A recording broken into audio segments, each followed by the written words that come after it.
सोमनाथ मंदिर कहीं प्रसिद्ध ए मंदिर किए निर्माण करथिले मंदिर निर्माण पछरे कौन रही रहस्य। नमस्कार मु सिमरन आपण देखुछंती फोकस प्लस। दर्शक बंधु पुराणर कथा दक्ष प्रजापति 27 जन कन्या थिले जहां से चंद्रदेवों सह विवाह कराइथिले किंतु चंद्रदेव केवल रोहिणी को अधिक भल पाउथिले एवं अन्य पत्नी मानकु अवहेला करुथिले।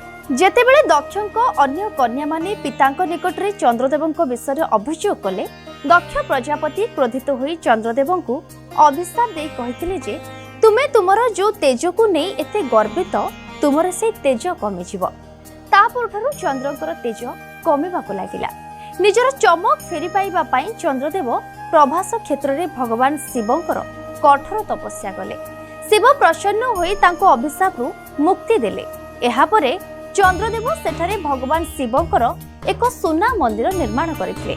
सोमनाथ मंदिर अपार धन संपत्ति पई विश्व प्रसिद्ध थिला जेउथि पई विदेशी आक्रमणकारी माने अनेक थर एहाको लूट करिबा सह भांगी देथिले।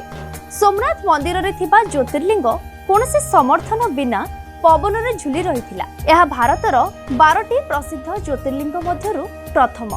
गुजरात रो सौराष्ट्र अंचल रे अवस्थित श्री सोमनाथ मंदिर। एही मंदिरर इतिहास सेतिके भक्तिपूर्ण सेतिके संघर्षमय। भगवान शिवंकर एही प्रसिद्ध मंदिर भारतर आत्मा विश्वास एवं गर्वर प्रतिमूर्ति। देवदेव महादेव सोमनाथ मंदिर रे विराजमान। इतिहास कहे जे 1024 मसीह मोहम्मद गजनबी एही मंदिर उपरे आक्रमण करथिले। ता परे मध्य अनेक शासक एहाको भांगिबाकू चेष्टा करथिले। प्रतिथर मंदिर भांगिबा परे हिंदू राजा माने एहाको पुनर्बार गढ़िथिले। वर्तमान जो मंदिर गढ़ी उठिछि ता भारतर लौह मानव सरदार वल्लभ भाई पटेल को प्रचेष्टा रे 1951 मसीह रे निर्माण करा जायतिला। सोमनाथ मंदिर हिंदू मानक पई एक पवित्र स्थान। तेबे दर्शक बंधु आपण माने तो सोमनाथ मंदिर विषय जानिले कोन आपण कहि परिबे कि सोमनाथ मंदिर केउ सागर कूल रे अवस्थित।